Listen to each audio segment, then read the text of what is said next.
மக்கள் நலனை காப்போம் என கூறி ஸ்டாலினை ஏமாற்றி அதிமுகவுடன் ராமதாஸ் ஏற்படுத்திக் கொண்ட கூட்டணி மூலம் வன்னியர் சமூகத்திற்கு என்ன நன்மை கிடைத்துவிடும் என்று அரசியல் விமர்சகர்கள் கேள்வி எழுப்பியுள்ளார்கள்.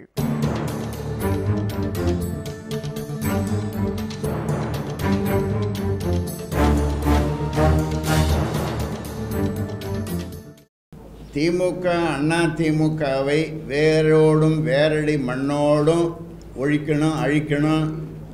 அது ஒன்றுமே இல்லாமல் பண்ணணும். இந்த ரெண்டு கட்சி 47 வருஷமாக தமிழ்நாட்டை பீடித்த சனியன்கள். உயிர் இருக்கும் வரை திராவிட கட்சிகளுடன் கூட்டணி கிடையாது என்று சூளுரைத்த ராமதாஸ் இன்று ஆதாயத்தை அடிப்படையாக வைத்து அதிமுகவுடன் கூட்டணி உடன்பாட்டிற்கு வந்துள்ளதாக கூறப்படுகிறது. எடப்பாடி பழனிசாமி முதல்வராக பதவியேற்றது முதல் அவருடைய திட்டங்கள் பலவற்றிற்கும் பாமக கடும் எதிர்ப்பு தெரிவித்து வந்தது. ஹைட்ரோ கார்பன் திட்டத்தில் தொடங்கி மீத்தேன் திட்டம், 8 வழிச்சாலை மற்றும் ஸ்டெர்லைட் விவகாரத்தில் 13 பேரை எடப்பாடி அரசு சுட்டுக் கொன்றது வரை அனைத்து விவகாரங்களிலும் மக்கள் விரோத ஆட்சி என எடப்பாடியை கடுமையாக விமர்சித்து வந்தார் ராமதாஸ். தற்பொழுது அதே மக்கள் விரோத ஆட்சியுடன் மக்கள் நலனுக்காக கூட்டணி வைத்துள்ளதாக ஒரு விளக்கத்தை கூறி அனைவரையும் ஆச்சரியப்படுத்தியுள்ளார்.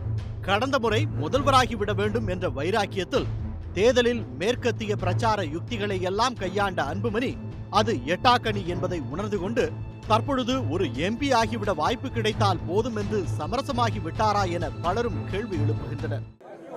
மானங்கட்டவனுங்கெல்லாம் பள்ளிக்கூடம் கொடுக்க துப்பு இல்ல. இங்க இருக்கிற ஆஸ்பத்திரிய ஒரு நெடுஞ்சாலை என்றால் வளர்ச்சி தான், அதுல மாற்று கருத்து கிடையாது. ஆனா இந்த நெடுஞ்சாலை வளர்ச்சி கிடையாது. இது எடப்பாடி பழனிசாமி மட்டும்தான் வளர்ச்சி, தவிர மக்களுக்கு வளர்ச்சியோ யாருக்கும் வளர்ச்சி கிடையாது. இல்ல மானங்கட்ட அரசாங்கம் இதெல்லாம். இங்க இருக்கிற கம்பெனியில ஆஸ்பத்திரி போய் காட்ட காரி முடியுது இந்த ஆஸ்பத்திரியில. ஆனா இருக்குது எலெக்ஷன் நேரத்துல இவங்க இருக்கு மக்கள் ஒரட்டு அடிக்க போறாங்க பாருங்க. டெபாசிட் ஒருத்தனுக்கு டெபாசிட் கிடைக்காது. அதெல்லாம் பாமக எதிர்பார்த்த தருமபுரி, ஆரணி, அரக்கோணம், சிதம்பரம் உள்ளிட்ட 7 தொகுதிகள் மற்றும் ஒரு ராஜ்யசபா சீட் அக்கட்சிக்கு ஒதுக்கப்பட்டுள்ளது. முழுக்க முழுக்க தனது குடும்ப ஆதாயத்தை மட்டும் அடிப்படையாக வைத்து அதிமுகவுடன் ராமதாஸ் வைத்துள்ள கூட்டணியால் வன்னியர் சமூகத்திற்கு என்ன கிடைக்கப் போகிறது என்ற ஒரு பெரும் கேள்வியை எழுப்பியுள்ளனர் அரசியல் விமர்சகர்கள். இடதுபுறம் திமுகவுடன் பேரம் பேசிக்கொண்டே வலதுபுறம் அதிமுகவுடன் அதை கூறி கூடுதல் இடங்களை கேட்டு ஆதாயம் பார்த்துவிட்டார் ராமதாஸ்.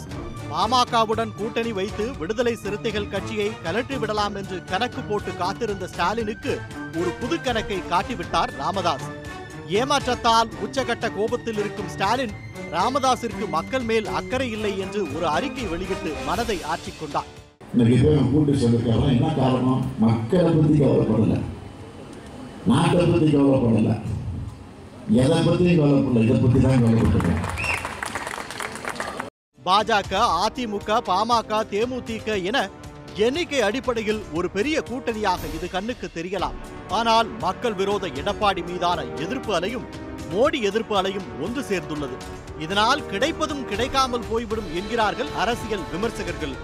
அது மட்டுமல்ல, இந்த எதிர்ப்பு அலை பாமகவிற்கு கிடைக்கும் 5% வாக்குகளையும் தேமுதிகவின் 2% வாக்குகளையும் குறைத்துவிடும் என்றும் ஒரு கருத்தை முன்வைக்கிறார்கள். பாமக தனது லாபத்தை மட்டும் குறிக்கோளாக கொண்டு இந்த கூட்டணியிலே சேர்ந்திருக்கிறது. ஆனால் இதனால் அதற்கும் வெற்றி கிடைக்குமா என்றால் கிடைக்காது. ஏனென்றால் அதிமுகவுக்கு எதிரான மனநிலை இன்று தமிழக வாக்காளர்கள் மத்தியிலே காணப்படுகிறது. பாஜகவுக்கு எதிரான மனநிலை இன்று தமிழக வாக்காளர்கள் மத்தியிலே காணப்படுகிறது. மொத்தத்திலே ஒரு 2-2.5% ஓட்டு வங்கி பாஜகவுக்கு இருக்கலாம். ஆனால் அதிருப்தி ஓட்டு வங்கி என்பது 60-70% இருக்கும். ஆக கிட்டத்தட்ட 70% வாக்காளர்களை பகைத்துக் கொண்டு அதிமுக இந்த முடிவை எடுத்திருக்கிறது. ஆக மொத்தத்திலே ஒரு சந்தர்ப்பமாக கூட்டணி, ஆனால் கொள்கை கூட்டணி போல காட்ட முயற்சிக்கின்றார்கள். பாட்டாளி மக்கள் கட்சியின் நிறுவனர் டாக்டர் ராமதாஸ் அவர்களே இது மக்கள் நல கூட்டணி என்று சொல்லிவிட்டார். 2016 மக்கள் நல கூட்டணிக்கு என்ன கதி நேர்ந்ததோ அதுதான் இப்போது இவர்களுக்கு நேரும். ஆக தமிழகத்தில் மோடி எதிர்ப்பு அலையும் எடப்பாடி எதிர்ப்பு அலையும் தனக்கு கிடைப்பதையும் கிடைக்காமல் செய்துவிடும் என்பதை அறியாமல் தப்பு கணக்கை போட்டு ஒரு தவறான கூட்டணியை ராமதாஸ் உருவாக்கியுள்ளார் என்றும், போன முறை முதல்வர் கனவு பொய்த்து போன அன்புமணிக்கு இந்த முறை எம்பி கனவும் பறிபோய்விடும் என்பதே நிஜம் என்கின்றனர் அரசியல் நோக்கர்கள்.